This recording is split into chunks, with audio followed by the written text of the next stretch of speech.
Almost nothing good comes out of being rushed or feeling rushed throughout the day, yet it seems like so many people, and myself at times also included in this, are rushed and going from one thing to the next, rushing around, never taking a moment to breathe and be in the moment and be present. And this leads to us being far less coherent, our IQ going down, our decision making going down in our daily life. It leads us to doing things that we probably don't even need to be doing, and it really just leads to a lack of harmony in our lives. And so feeling rushed and being rushed is something that doesn't serve us, yet so many of us in a way struggle to get out of and feel more calm and peaceful despite what's going on in the outside world. So in this video, I want to go over some things that are going to really help you to not be and feel as rushed, and to really bring in some more calmness, some more peace, so that you can make better decisions, so that you can be more coherent, so that you can be more in harmony. So that's coming up next. Before we get started, everyone, my name is Dave, and this is HeartSpace, where I'm releasing videos every single week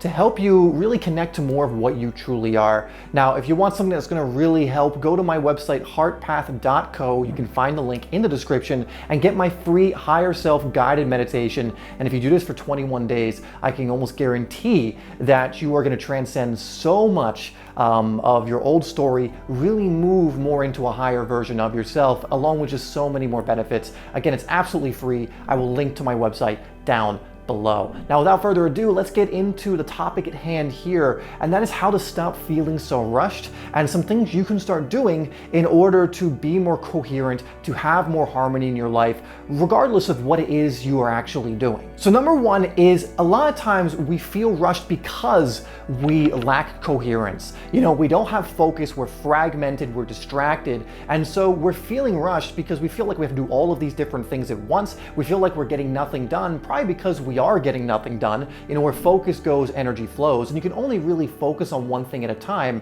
So when you're trying to do multiple things at once, you have different fires you think you have to put out. You're basically doing this with your focus. You're looking at this, then this, then this, and this, and this, and this, and this very rapidly. It's not like you're looking at all of them at once. You keep changing your perspective of focus, and therefore you never get the chance to focus on anything. Your mind gets all fragmented, all chaotic, and chaos really doesn't lead to much getting done, and it is not a state you want to really be in for long periods of time. And yet so many of us are in this state on a day-to-day basis. And so we want to aim for more coherence. You know, something you can do, for example, and it sounds so elementary, but it works, is just to really just feel yourself standing where you are, sitting where you are, and just take a very deep conscious breath and connect to the moment just for a moment. And you'll be surprised how much peace and calm this will bring in as you let everything else melt away just for a moment and really ground yourself.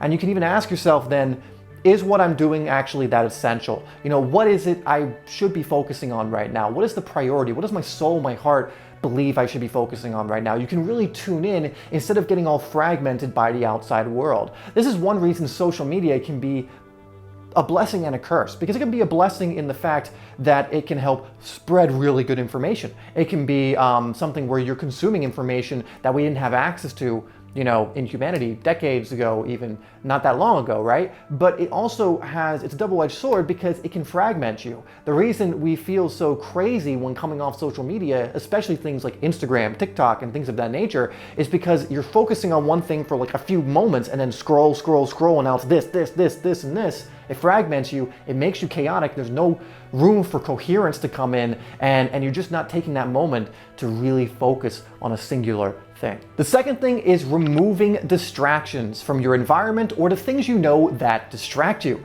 You know, for myself, I can give you an example. You know, I know if I have my phones around when I'm doing work, or I have certain tabs open, like for example, my distraction of choice is usually YouTube. And sometimes, you know, there'll be helpful videos and it's intentional, like I can use YouTube as a good thing, but I sometimes put a blocker on my computer that includes YouTube because I know I'll get distracted. And so I set up my environment so that I can focus on one thing at a time. And even if I unconsciously try to go to YouTube, it's like, nope, you can't access this. And I'm like, oh, it snaps me out of it. And you have to really set up your environment to win.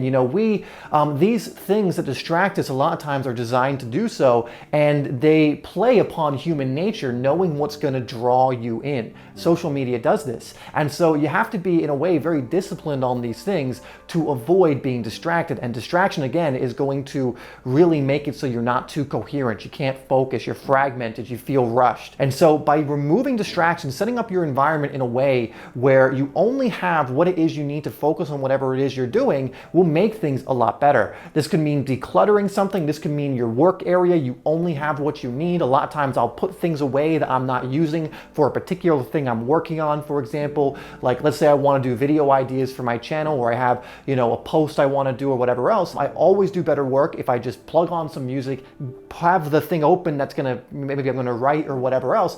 Everything else goes away. If my phone's there, and I'm pretty disciplined with this kind of stuff, so I might not get distracted by it, but I don't even allow for the opportunity. I put my phones away, everything else, put the blocker up. I can't access my typical distractions, and it helps massively. It keeps my focus in a singular direction, which brings in more coherence, removes chaos. I don't feel rushed. In fact, I feel in flow, which is sort of like the opposite of feeling rushed. And a lot of times I'll end up coming out of that session of flow, and I'll be like, damn, how long was I doing that? And it will have been like 20 minutes, and I'll be like, that's crazy.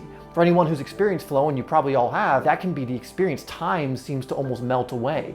Whereas when you're feeling rushed, you're really more connected to time. Whereas when you're in flow, you almost forget about time. Two vastly different experiences. So number 3 is one of my favorite practices to bring back in some groundedness and some coherence, to get out of that rushed mode and to really center myself, so I know, 1, what I need to focus on next, and 2, so I'm not feeling rushed, and actually 3, so that I can reconnect to what I truly am. Because when you tune in and connect to what you truly are, it's going to be much more clear what the heart-based action is to be next for you. And so what it is I call reorientation. Now, what this means is I will sometimes, when I feel like fragmented, I feel, we all fall into it, right? Or I feel a bit chaotic, or maybe I've finished something and I need to take a little bit of a break. I will do a practice that helps me tune in. It might be a quick meditation. It might be I go out into nature. I have a kind of like a lake kind of thing going on out here outside my home. So I might sit out there or go by the pool that I have here that's very beautiful and in nature. I might go for a quick walk.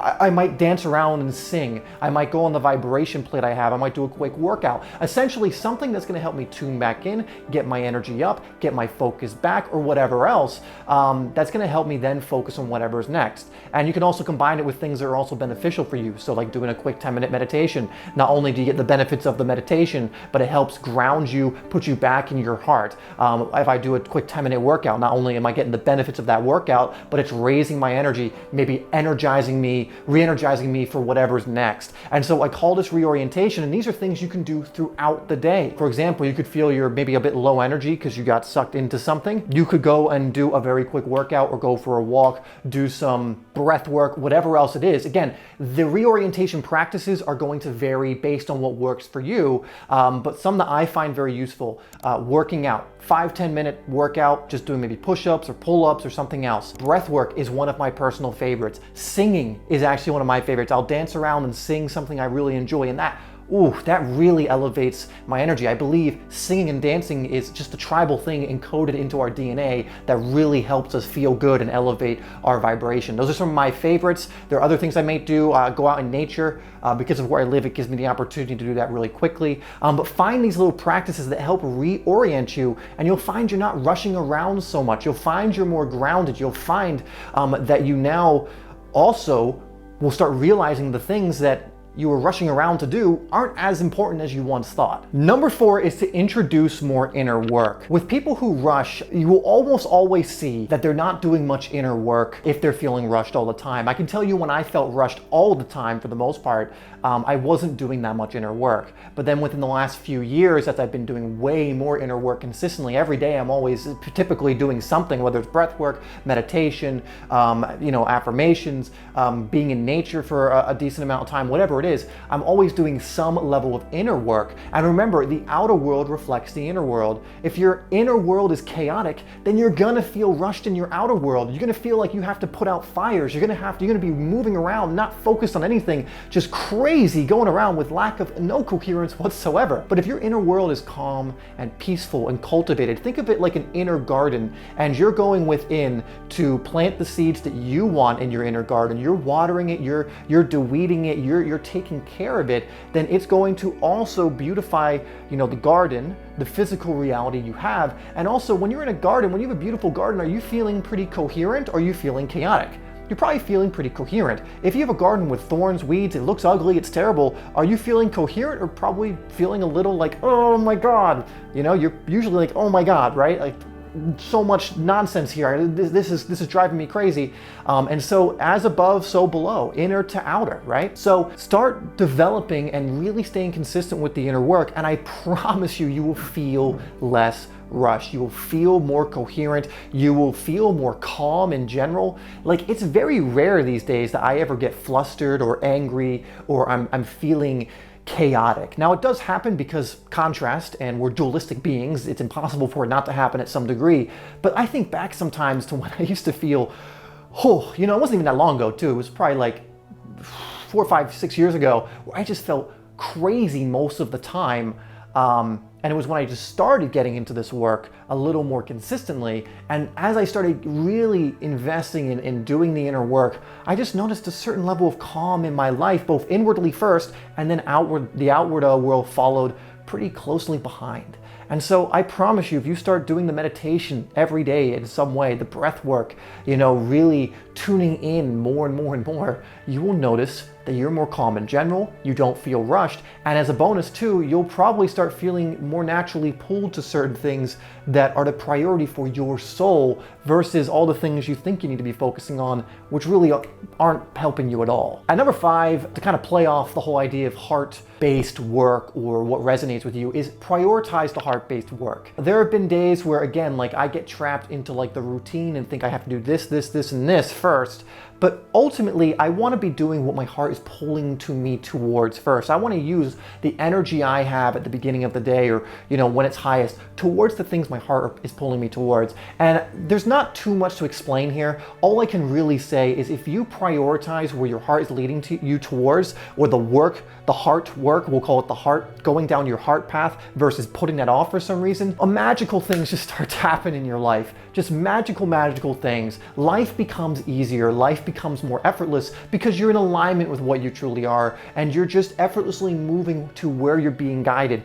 Things like work start becoming play. Things like work start becoming effortless. You're still producing. I'm producing this video. Guess what? This video is not a struggle for me to create. This video is incredibly fun, incredibly expansive, and incredibly heartfelt for me to create. Yet it's still work. It still produces something for me. It still goes on my channel, my business, whatever you want to call it, but it's all playful and fun and expressive and connected to what I am. And so when you start feeling less rushed, you have all this chaotic energy, you start calming the waters, which allows inspiration, divine guidance through me, the source coming through you to come in, telling you through your heart, through your intuition, where to go. And then when you start following that, not only will that bring more of an inner calm and knowingness and just less chaos, it'll smooth out that chaos, it will shed a light on the darkness. Not only will it do that, but it's just, I can't tell you exactly what's going to happen because it's going to unfold differently for you, but all I'm going to say is you're going to tune into the magic of yourself, of what you are, of your magic, but also the magic of life that you're going to be co-creating with. I'm just going to say amazing things can happen when you prioritize the heart-based activities, the things you know it, that your heart wants you to do. All right, everyone, those are some things you can do if you're feeling rushed all the time. Again, feeling rushed is just a symptom usually of something that's going on within us. I talk about how the outer world follows the inner, and if you use what I gave you in this video, I can promise very quickly, in fact, I believe, that a lot of this rushed, chaotic energy is going to start to smooth out and bring in instead a more calm, more tranquil, more peaceful, more joyful energy instead. Anyway, if you want to learn more, I recommend you watch this video next. Thank you so much for tuning into this one. Remember that you are loved. We live in a friendly, amazing, beautiful universe. You are powerful. You are magical. And I'll see you in the next video.